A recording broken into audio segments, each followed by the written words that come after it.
The Alleyman Podcast, Episode 2, Jumping In.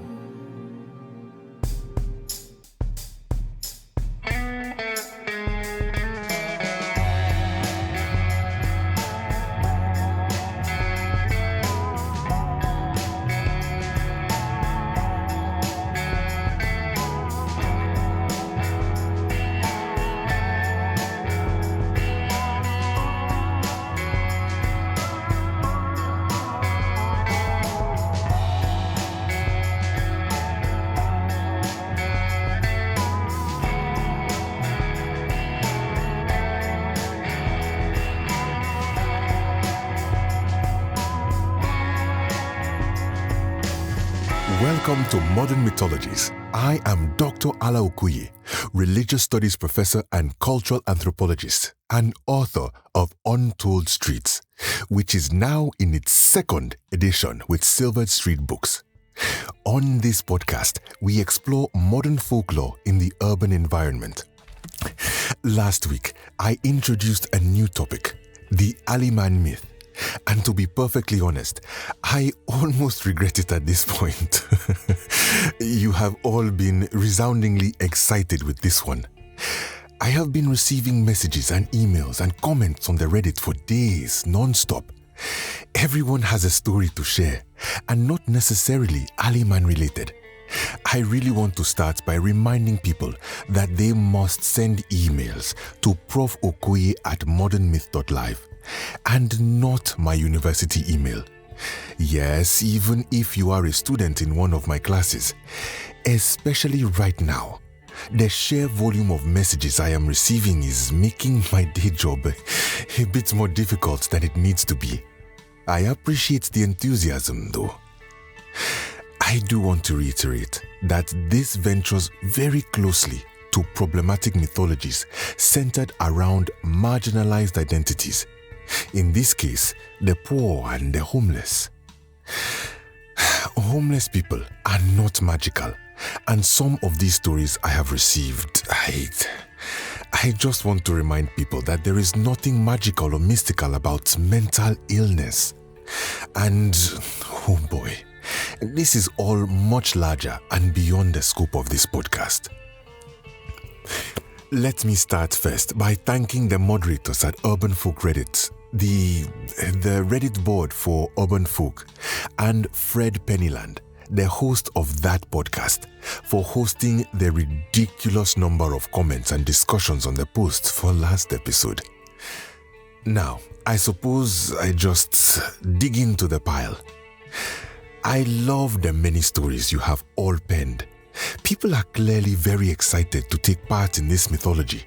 And while modern mythology, just like ancient mythology, thrives in this way, being taken part in by the masses and storytellers, this time it made it that much harder to see what already existed for me to dig into the pre-existing lore surrounding this strangely iconic and ubiquitous figure, which is almost fascinating unto itself.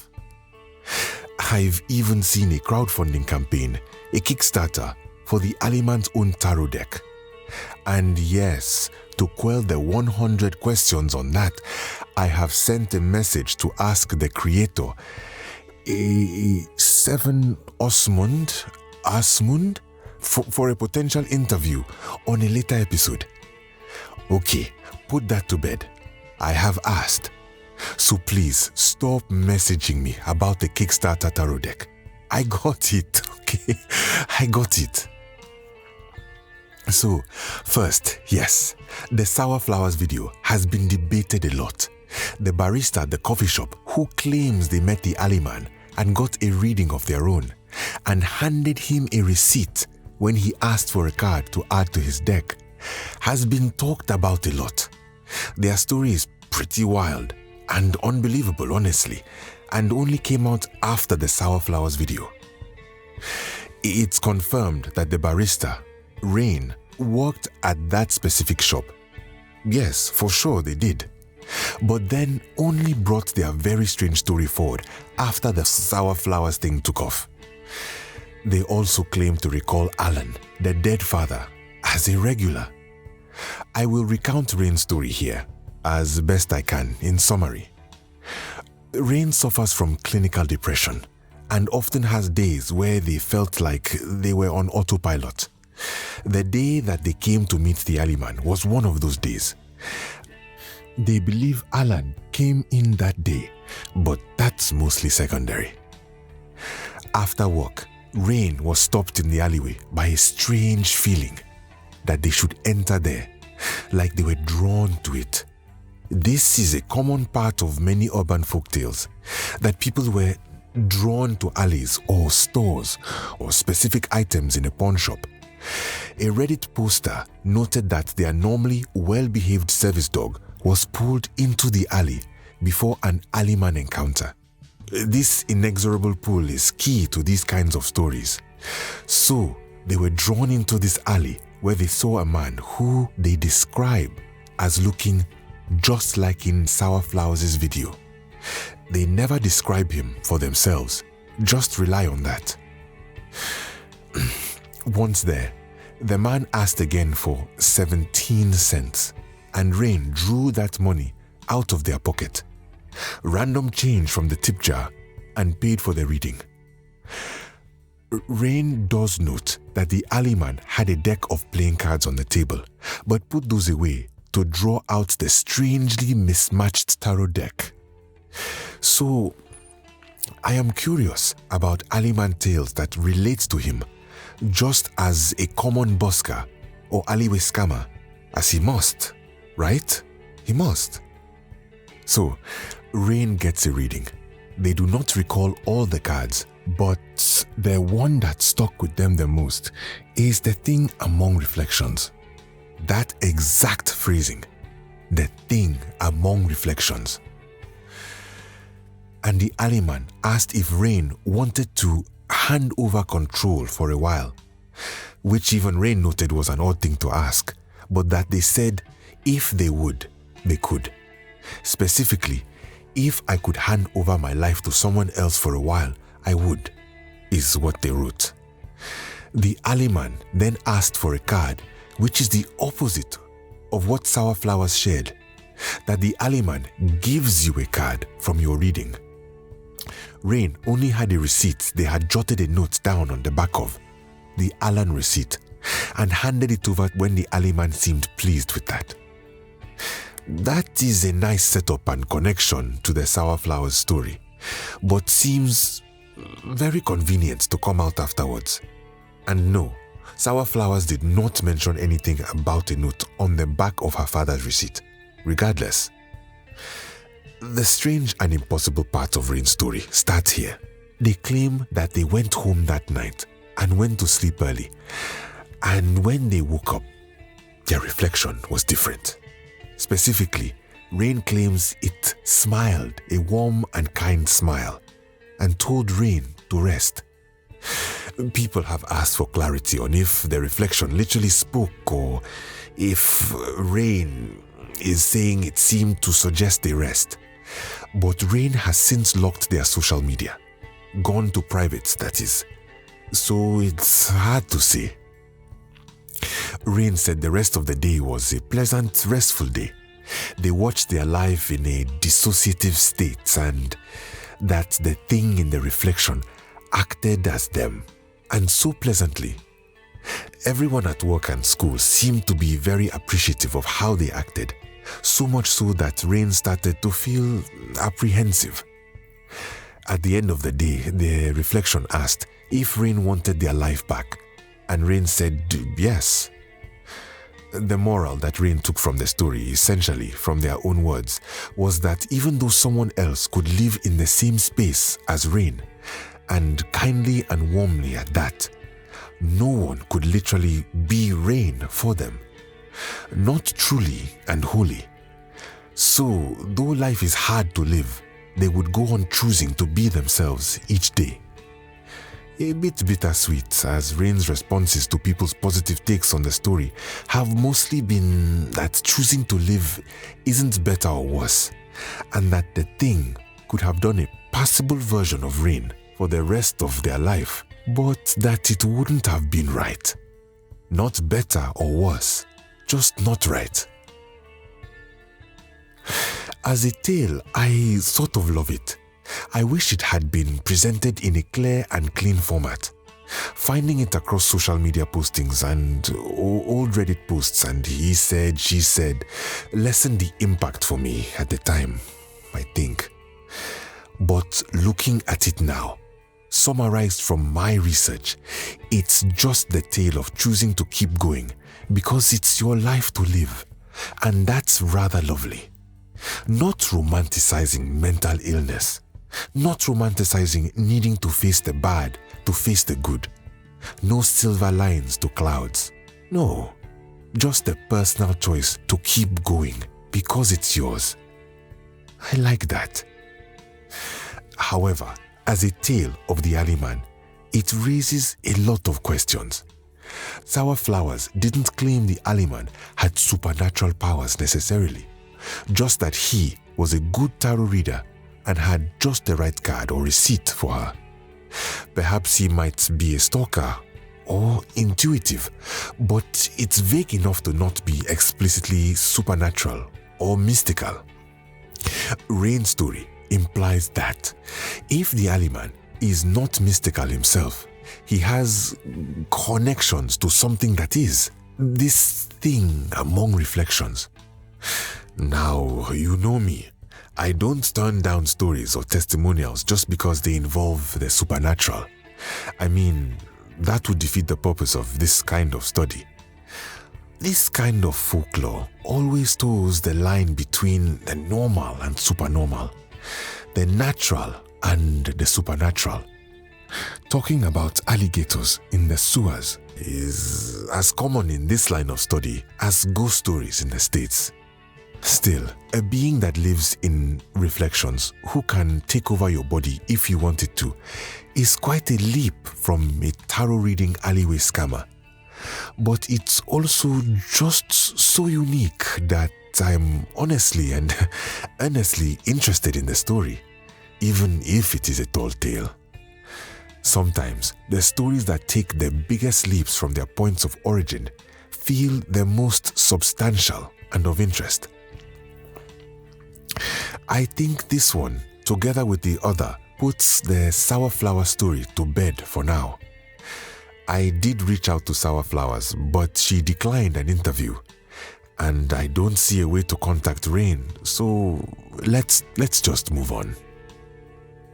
Also, I wanted to say, between this story and the Sour Flowers video, I'm hearing about a lot of people frequenting the alleys in the area around that coffee shop looking for the Alleyman. Even more now after my previous episode. I admit I stopped by the alleys myself and spotted nothing of interest, contrary to the several stories I've received that people have gotten their cards told in that very alley just this week. Just please, remember that standing in alleyways and harassing passerby is not a good way to get your own story of the Aliman. Please stay respectful. Of the other stories I have been sent, and I have been sent so many, I am interested in a few. There is a nursery rhyme that's supposed to summon the Aliman on the pre-episode 1 post for this series. Stories about meeting him in Spanish scrublands, gorgeous fictive pieces about encounters, and suggestions that he's been around over 100 years and not aged a day. So, let's say there are a few stories I want to talk about here in greater depth. Kevin Sanders sent me a single image of a tarot reading on a cardboard box with some fingerless glove-wearing hands and this story. I live in Kentucky and I love your show. I don't believe in tarot cards and that kind of stuff, but I've seen ghosts out in the woods, so I think your show is really smart about it. I am a programmer, so I can work from anywhere, and I live out on an old ranch away from town. On Fridays, I go into the nearest town to stock up on beer and snacks for the weekend. I own a plot of land out here, and some friends and I go camping. And so I was heading into town to get the supplies last June, and I went to stop at a small gas station just off the highway because I needed gas.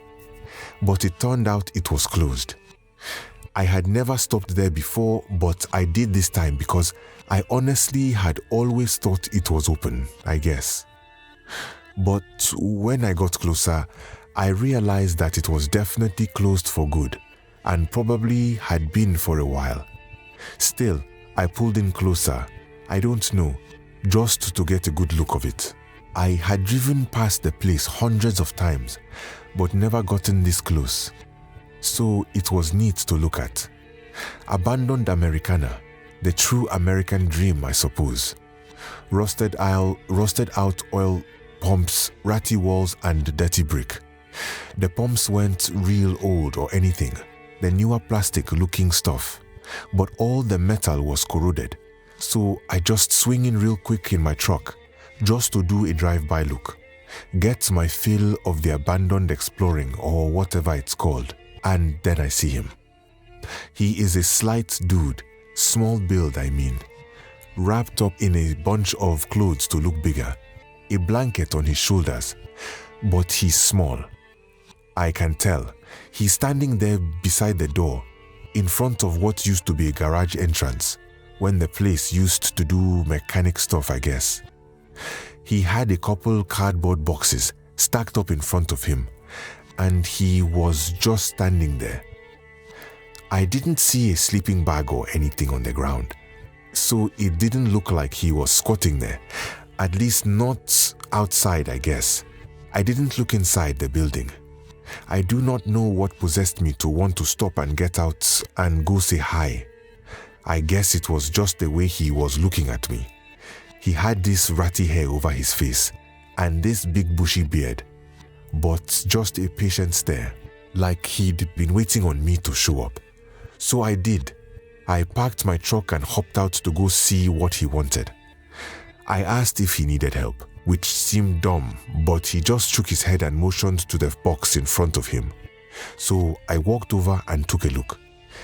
I didn't exactly expect him to stink or anything, but in retrospect I find it weird that he didn't.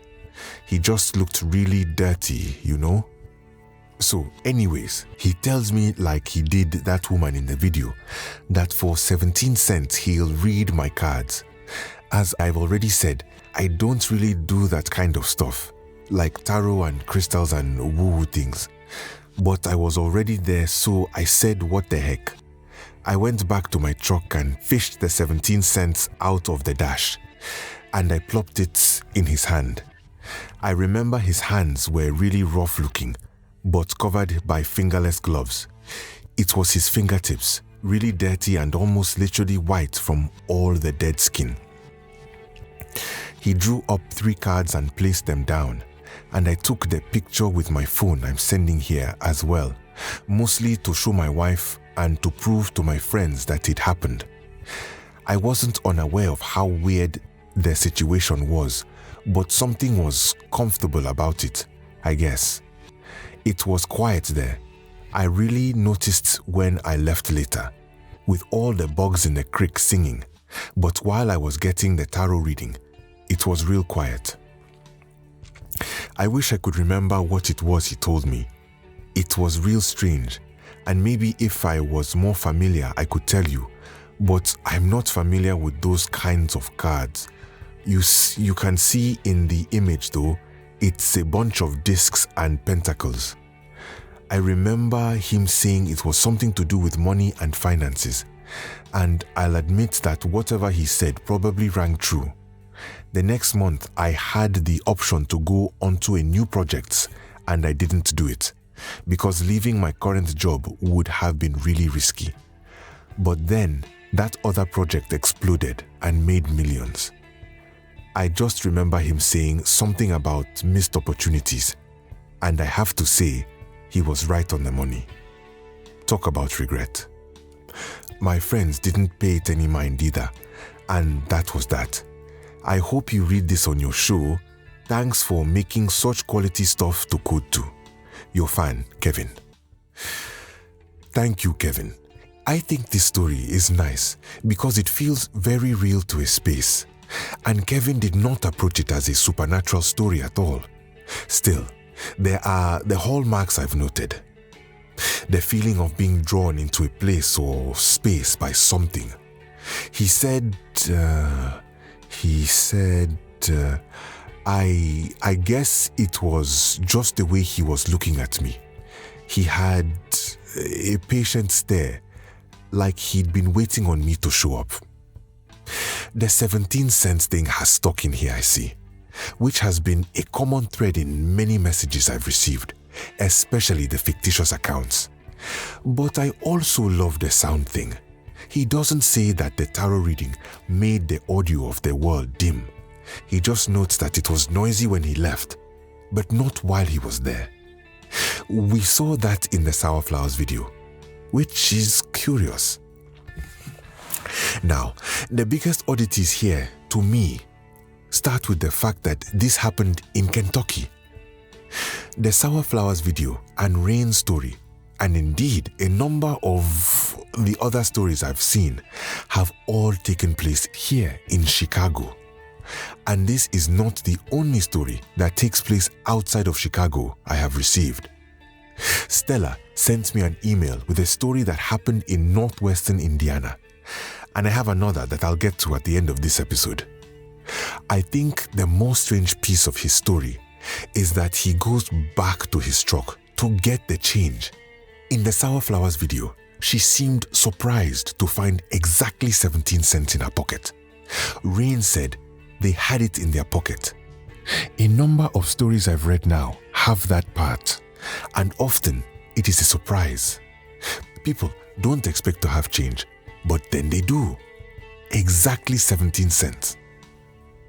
Like Valengale or Sour Flowers, explaining why they had the money.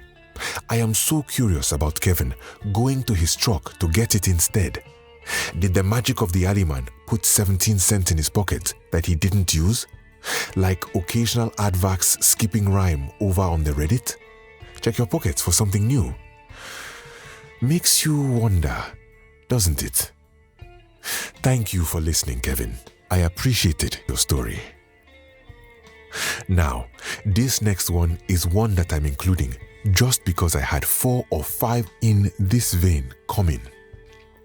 The author of this one was playingalive_1 on Reddit, and they wrote it a bit choppily and with some errors, but I think their story was the most succinct and clear of these ones.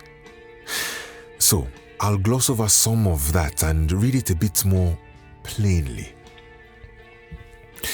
I met him too. I was coming home from the library, and there he was. He was clearly old and homeless, and he had a folding table set up on the side of the road. He told me he would offer a trick for take. This part the poster put in quotes, trick for take. I asked what that meant, and he said I could give him any amount of money and he would give me a trick. I said I needed more than a trick in my life, and I reached in my pocket, expecting it to be empty. But I found 17 cents. I gave it to him and he said that was a trick he only performs once. I shrugged and he shuffled a bunch of cards from his coat pocket and put 6 on the table. I don't know how to do divination, but he did, and so well. Wow, he told me that I was going to lose something important soon, and that I'd find new chances because of it, and I should reconnect to missing people in my life. The next day, I reached out to my family and reconnected, even though it sucked and it hurt.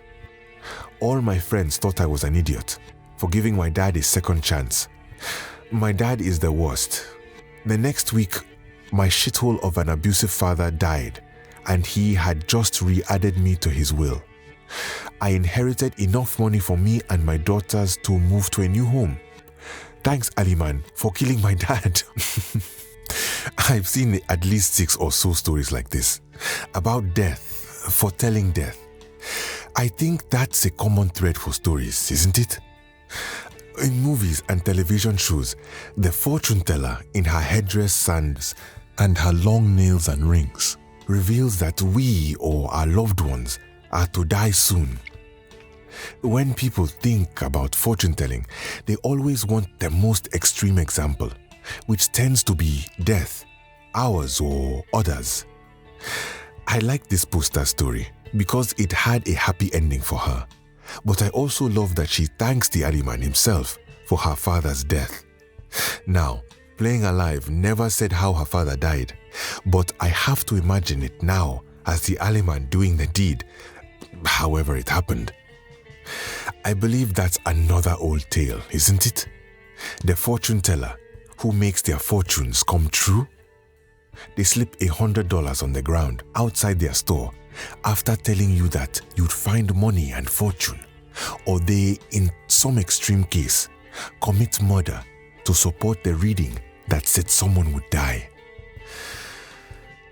But as funny and far-fetched as that may seem, scams like that are run. Professional con artists run those sort of scams all the time with help. Not usually fortune telling, usually something like offering their services and then having a friend pretend to have been helped by them. But many professional psychics and fortune tellers do these types of things. Setups that help support their purported ability. I can't help but tie that to the Aliman having a receipt with Sour Flowers' father's name on it, and with his order. If he was a proper conman, he could have figured out that kind of information from watching her videos, then just been in the right place at the right time to give her that receipt. The question then becomes, why? What does he want to gain from tricking her? Most scammers do it for financial reasons. If their mark views them as trustworthy, then they become reliant on the scammer's opinions, or in this case, clairvoyant abilities. What does the Aliman get out of this setup? That is my big question. If we believe he is real and he does these things, what does he get? That is why I chose this next story to share. This one was in an email, and I was asked not to share the identity. Honestly, this was one of those emails I was going to set aside as a fictitious writing, but I found something strangely compelling in it. I'll call this writer Susie. Hello, Mr. Okoye. I had a run-in with this person as well, but somewhere else. I did not initially make the connection between these characters while listening to your story, but the details really stuck out to me. While I was backpacking through Thailand, I happened on an old woman begging on the street corner. I typically ignored them while traveling, as I imagine most people do in all parts of the world. But I did so, especially where I was, because I had very little money for myself, let alone for another person. But this woman looked like a stranger to me. How do I explain? She looked perfectly different to me, abstractly unfamiliar. If someone had been given the goal of looking as unfamiliar to me as possible, it was this woman. Her eyes were not kind, her hands strange and claw-like, her hair braided like a young girl on a Cancun vacation. Her shirt was a t-shirt, a bit tight on her, with that little kitty character. It was pink.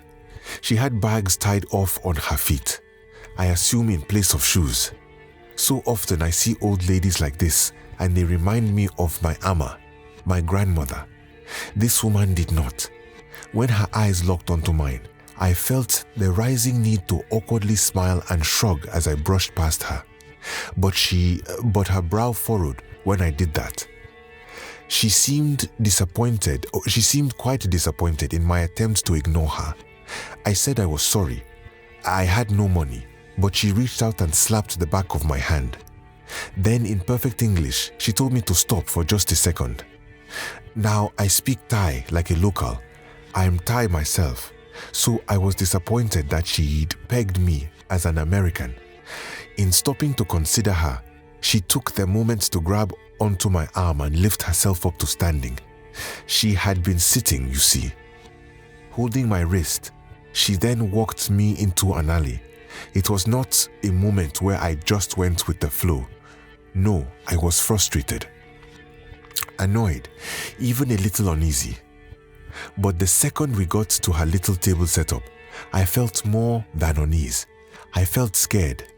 She told me that she would perform for me, that she must, and I must watch. I asked her what she wanted for it, as street performers like this always expect pay for things like this, and I just wanted her off my back. She told me in English, though I'd asked in Thai, that it was 17 cents. I was confused. I didn't have American currency on me.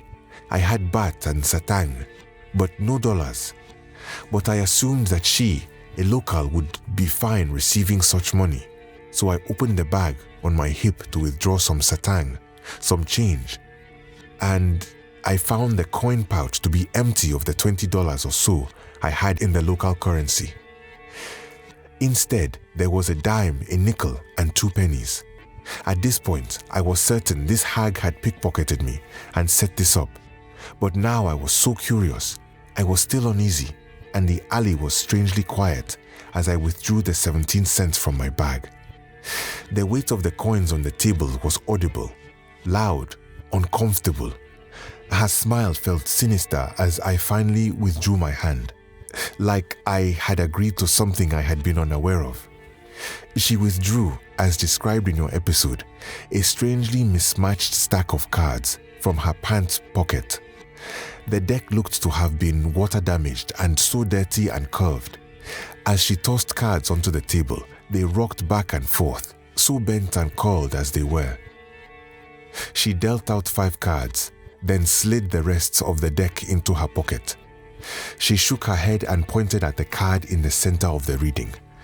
It had no text on it, like the others, but it had a man's face, blurred and hidden behind curtains. She said, while pointing, that I should not know this, but that I may if I ask for it, while placing an old poker chip on that center card. I asked her if I could hear about the other cards, and she nodded. She told me that I was aimless because I wanted nothing. That was all she said. I said I wanted to hear the rest because I was aimless. It was true. I was traveling and backpacking, being the cliché, trying to find myself. And she nodded and told me to take the poker chip. I asked, "What, take it?" And she nodded. "You have to wager with fate," she said. I picked it up, but it felt dangerous somehow. I began to get nervous and look around the alley. If this had been a setup to get me alone into an alley, now would be the time to take me. I was hardly paying attention. I was so wrapped up in the reading. Taking up the chip, she continued on. That was when she told me I was a spoilt brat, and I was treating my family's home country like it was a mystical answer. She read me like an open book and thoroughly made me feel just terrible. She told me that if I had just come home to be with family and found a change of pace in the way people actually live and not in the fancy retreat of tourism, I would have found the answer already. At that point, she wasn't even looking at the cards, just chastising me to my face. Then she handed me that card, the one with the man's blurry face. She said that it should be my reminder that sometimes questions don't need answered by others. You already know what you need to do. I left the alley after that, feeling that the experience had come to an end. I know this was a world away and it was an elderly woman, but the deck and cost, it seemed too specific to be a coincidence. I hope you find my tale useful to your studies. Thank you. I reached out after reading Susie's story and she replied. I asked her if the reading had made a change in her life, and she said no. She heard the very clear message, but she was stubborn and fought off the advice, continuing her time, traveling and wasting her money to backpack for the answers.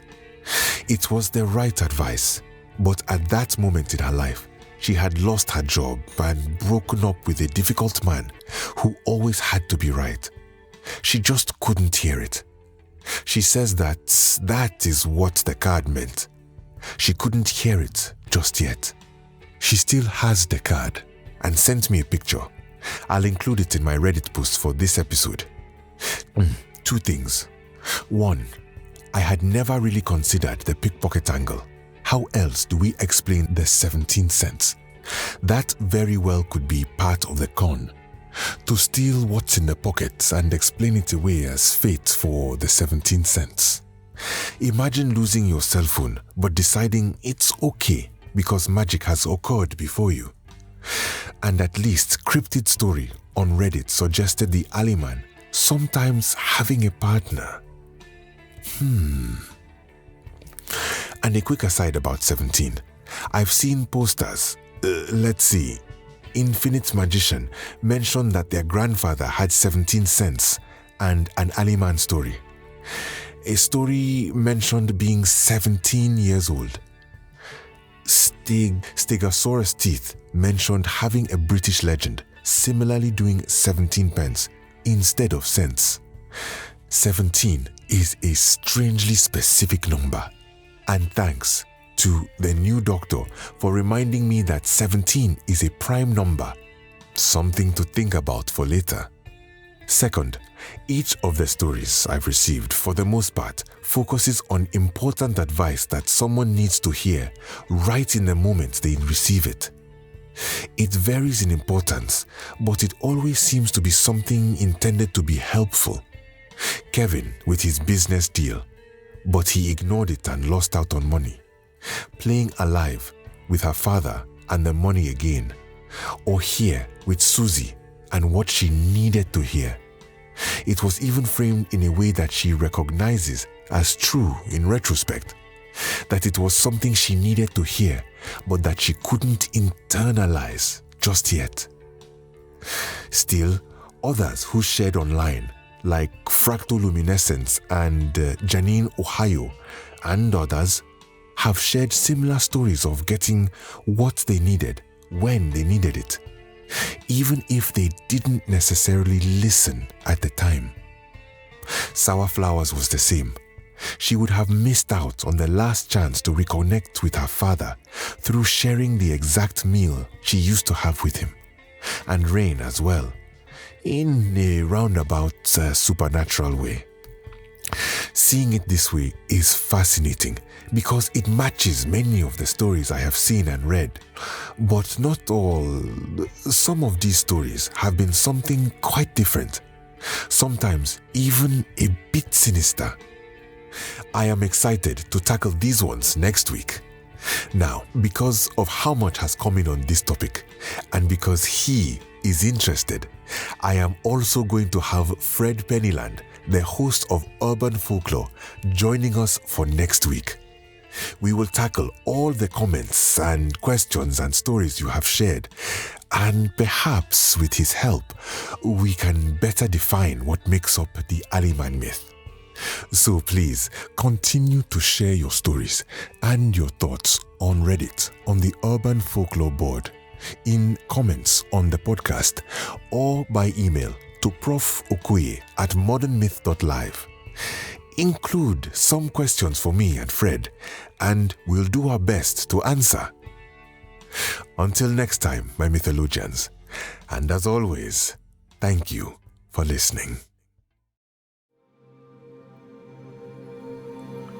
The Alleyman Podcast is a podcast produced, written, and directed by Seven Dane Asmund of Publishing Goblin LLC and licensed under Creative Commons Attribution Non-Commercial Share-alike International License. The Alleyman character was created by Seven Dane Asmund and is based on the character created by them for the Alleyman's Tarot. I'm John Dingo, and I produced the intro and bed music. Outro music produced by Seven Dane Asmund. I am Uduak Inyang, and I play Dr. Ala Okoye. The podcast Modern Mythologies is a fake podcast produced for the purposes of this show, as are its host and characters. Any relation to people, real or imaginary, is a coincidence. The Urban Folk Reddit and Dr. Okoye's email, profokoye@modernmyth.live, are real and available for you to use to reach out to the character. I will read comments and emails each week for the next episode. Please like, review, and share our episodes wherever you find them, and consider donating to support this and future projects at Publishing Goblin Patreon, or follow us on all social media, which you can find at publishinggoblin.com. Thanks for listening.